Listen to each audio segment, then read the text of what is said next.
Hello and welcome to the Business Talk podcast. I'm your host Deepak. I'm honored and delighted to welcome Professor Richard Nisbett, Theodore Newcomb Distinguished University Professor Emeritus of Psychology and Research Professor Emeritus at the Research Center for Group Dynamics, Institute for Social Research at University of Michigan as our distinguished guest on today's podcast episode. Professor Nisbett's research focuses on culture and reasoning, examining fundamental cognitive processes such as induction, statistical reasoning, causal attribution, cost-benefit analysis, and logical versus dialectical approaches to problem solving. His work explores the extent to which cognitive processes can be trained and the differences between East Asian and Western reasoning styles. Additionally, he has studied awareness of cognitive processes and lay personality theory.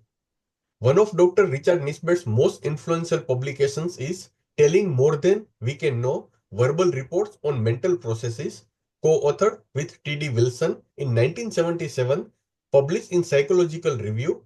This seminal work, cited over 13,000 times, was the first comprehensive empirical-based argument that many mental processes underlying preferences, choices, and emotions are inaccessible to conscious awareness.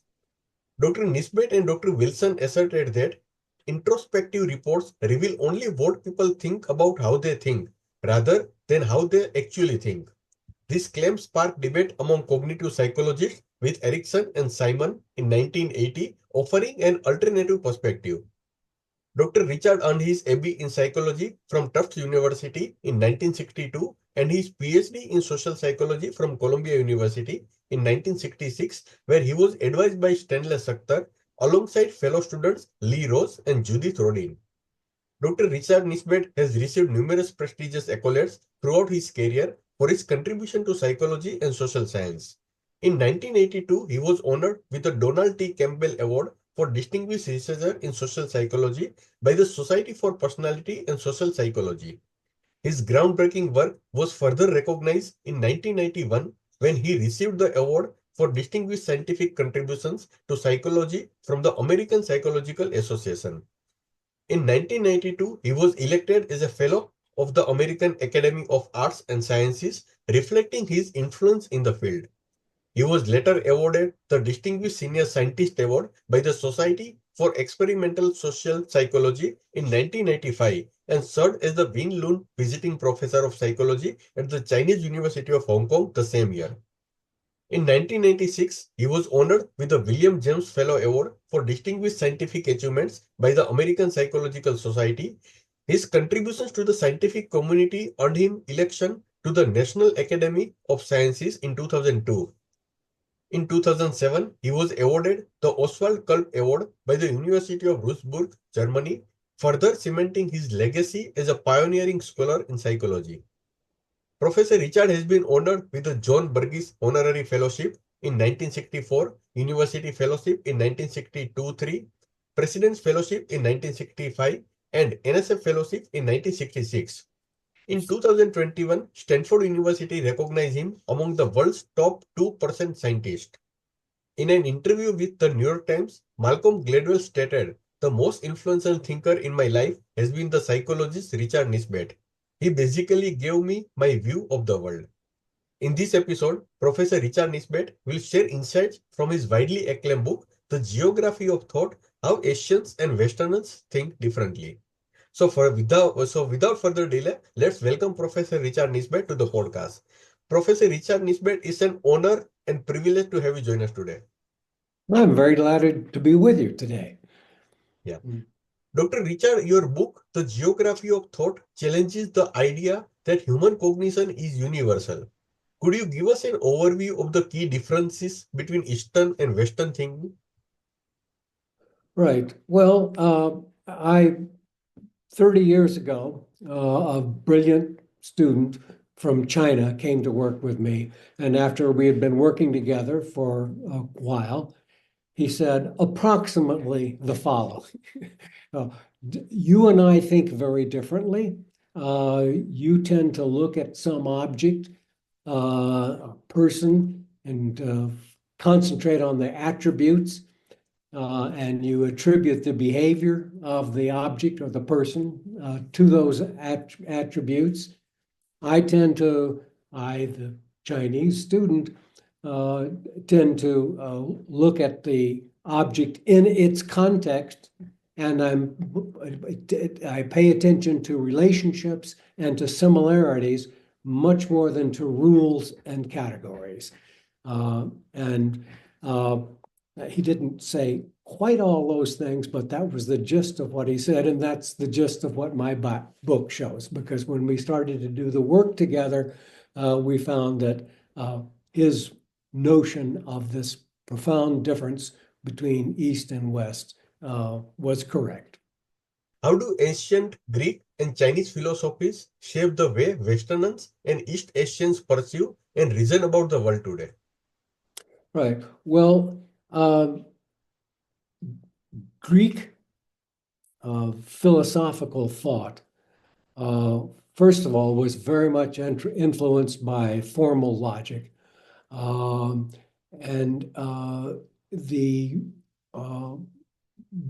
understanding the behavior of objects, they stayed with the object itself in explanation rather than attending to context.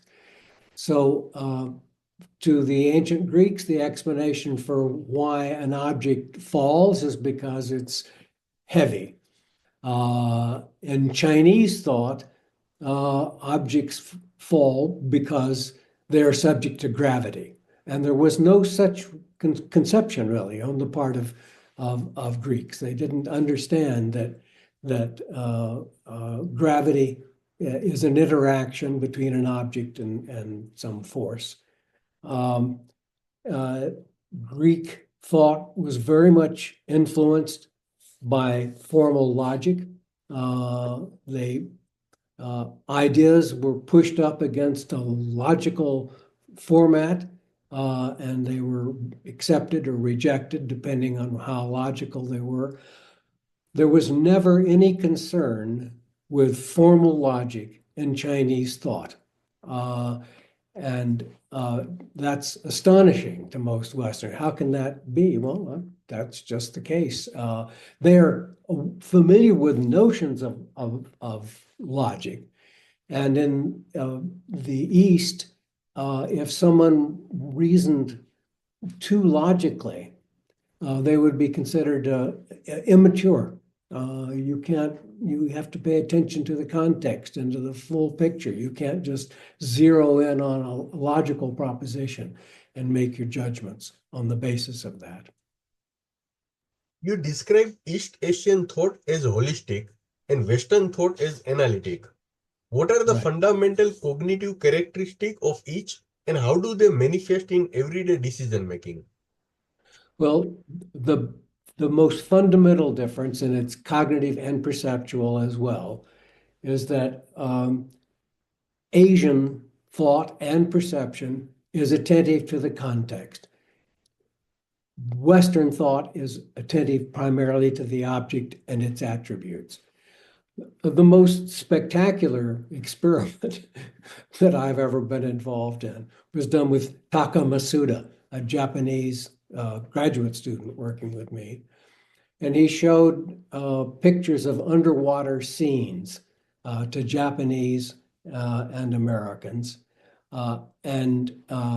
After he had shown them these 30-second scenes, he asked them, tell me what you just saw.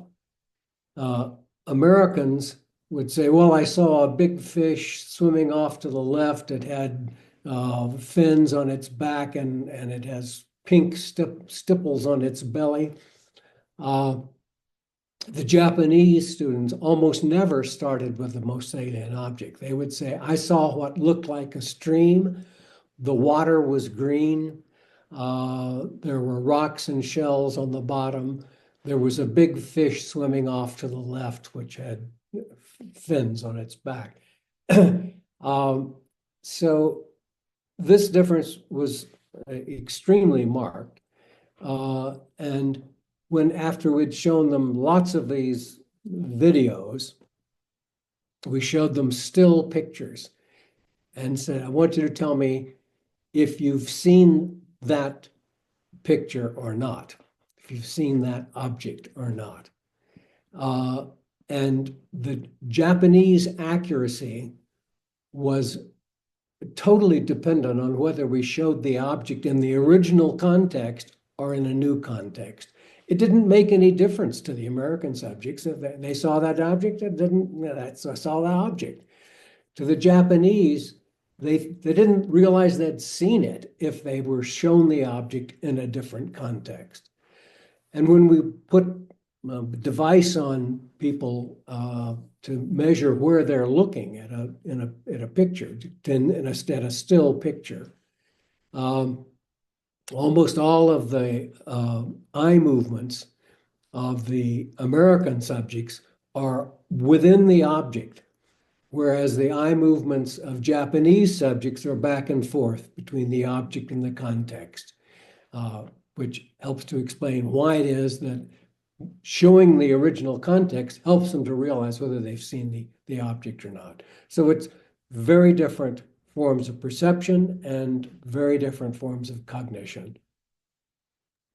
Professor, how do social structures and education systems contribute to shaping these cognitive differences? Well, the social structure in East Asia is much more focused on interdependence than in the West. In the West, it's the individual that counts and the individual's attributes. In the East, it's understood that action is dependent on relationships, and relationships are more important to East Asians than to Westerners. And an East Asian would feel that if he lost a friend, if a friend died, he would be a different person. Now, that's not unknown in the West. I mean, if I lost my wife, I would literally feel like I was a different person. I mean,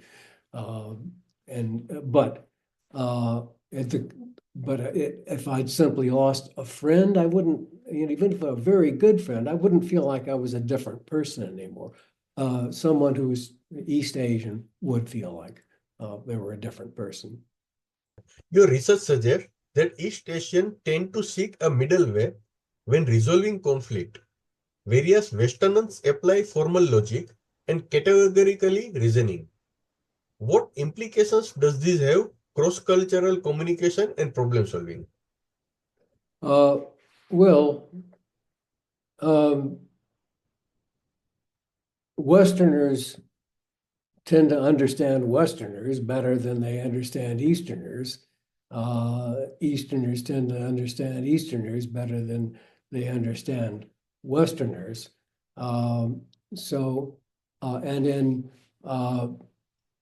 arguments, the Westerner is looking for which argument, which proposition is correct and which is incorrect. And the Easterner is much more likely to assume, oh, both propositions could be correct. It's a more dialectical way of thinking rather than a logical way of thinking. And if two propositions seem to be opposed to one another, the Westerner is eager to get rid of one of those propositions. What's the correct proposition? The East Asian is likely to say, well, they can both be correct, or perhaps the truth lies in between. These are dialectical approaches to reasoning rather than logical ones. And I think Easterners can be impatient with Westerners with their insistence on finding a correct answer. And Westerners can be impatient with Easterners. I mean, that's both propositions can't be. I mean, literally, it's an outrage to a Westerner to say that two contradictory propositions can both be correct. So, Professor, in an increasingly interconnected world, how can individuals and businesses benefit from understanding these cognitive differences? I'm sorry, how can they benefit from what? From cognitive differences. No, I'm sorry. We need to start again on this. I'm just not following. No problem. In an increasing interconnected world, how can individuals and businesses benefit from these cognitive differences? How can they benefit from the differences? Yes. Well, um, it's clear that Westerners don't pay sufficient attention to context in lots of circumstances.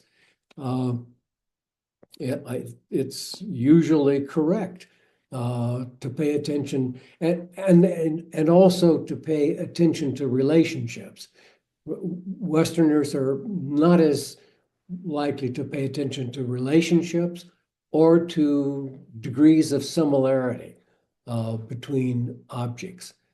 And so having an Eastern perspective is going to be useful often to the Westerner. For the Easterners, logical reasoning can be useful to impose logical considerations on a situation is second nature to Westerners, and it's often an advantage. Not always. I mean, sometimes people can be overly logical, but it can certainly be helpful to be able to construct a logical structure on a situation that a person is confronting. Can individuals consciously shift between holistic and analytical thinking, or are these cognitive styles largely fixed by cultural upbringing? They're certainly largely fixed by culture. I mean, there's and upbringing. There's little doubt of that. In my book, I speculated that the ecology of East and West are different, East Asia and West, in such a way that it makes different forms of agriculture effective. In general, in the West, there are large, there are primarily the history of agriculture, starting with, for example, Greece, where the ecology was mountains descending to the sea. And you couldn't have big plantations. You could have only sort of kitchen gardens and herding and fishing, relatively individualistic occupations. Whereas in China, there were, especially in the rice growing regions, you were totally dependent on a large number of individuals functioning in relation to one another. If you didn't have that, you were not going to get your rice crop in. So this created societies where interdependence was common. That was speculation at the time I wrote the book. We now have evidence, not from my own research, but from other people's research, showing that in China, in the people in rice growing regions are more interdependent and more holistic in their reasoning than people in wheat growing regions. And even we did have one set of experiments done in a particular town in Turkey, where there were three different kinds of occupations that people had. They could be herders, which are very individualistic occupations. It's just you and the sheep. And fishing, which is also relatively interdependent. You depend on other people to be effective in fishing in the sea. And farming, which again is relatively interdependent. And when we looked at the cognition of these three different occupations, we found that the herders were more independent in their social relations, and they were more analytic in the way they thought than people who were farmers or fishers. So the ecology determines economy, and economy determines social relations, and social relations have a massive effect on the way people think. Dr. Nisbett, what misconceptions do people often have about cultural psychology and cognitive differences? I'm sorry, say again? What misconceptions do people often have about cultural psychology and cognitive differences? Well, I think the major misconception that I've ever thought about is that Westerners can't imagine that people think in a different way. I mean, and if they do, they're wrong. I mean, I certainly labored under a misconception until I met my Chinese students. I was a complete universalist. I mean, I felt like, with respect to cognition, people think in the same way, they perceive in the same way. I mean, this is just the way the organism is constructed. So it was a radical idea to me that there could be profound differences in perception and cognition. And I think, Westerners still don't know. I mean, the ideas in my book are not widely known. So they still result in misconceptions. And I'm not sure. I don't know how Easterners think about Westerners. I don't know what the misconceptions might be there. They certainly would not be likely to assume a universality on the way that Westerners do. I mean, Westerners they have a bias toward universality. So everybody thinks the same, but we're all the same. And I think not people who aren't Westerners are less likely to have that kind of notion. What new research directions are emerging in this field since the geography of thought was first published? Well, I'm not doing that much direct research myself, but I'm certainly keeping up with it. And you would be interested to know that there is some research comparing Indians with both East Asians and Westerners. And socially, Indians are more similar to East Asians in the sense that they're more interdependent and relationships are more important. There's less individuality. However, cognitively, Indians are closer to Westerners in the research so far. I mean, we don't have enough research yet, but and it would be surprising if they weren't more similar to Westerners than to Easterners, because debate has always been important in India. I don't know why, but it's always been important. I mean, amazing. Americans, I just read the following, that if you look at student groups of students who get together outside of school to the formal schooling to do something, the most common thing in the West is singing groups. The most common thing in South Asia is debate groups,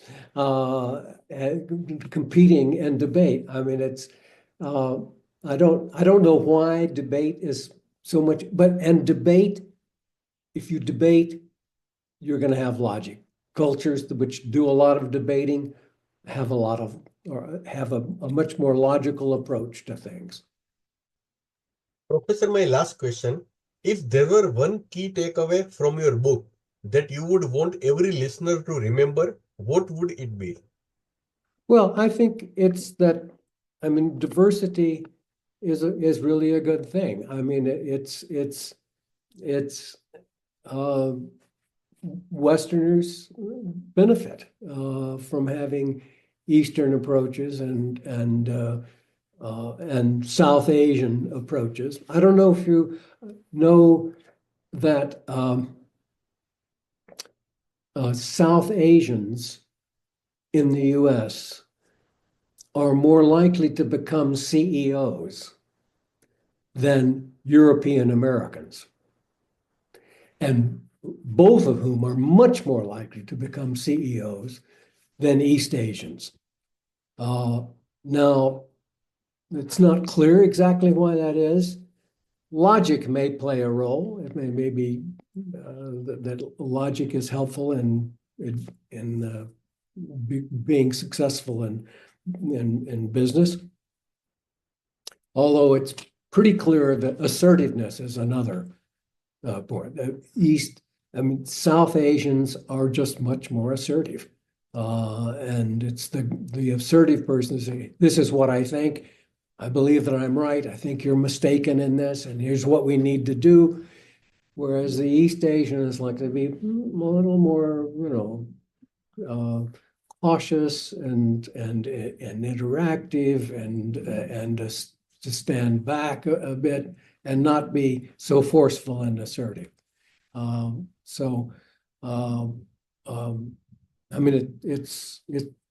It's quite interesting the extent to which we have the advantage. Americans really have a huge advantage because we get the perspectives and the talents of Easterners are much more common here than they are anywhere else in the world.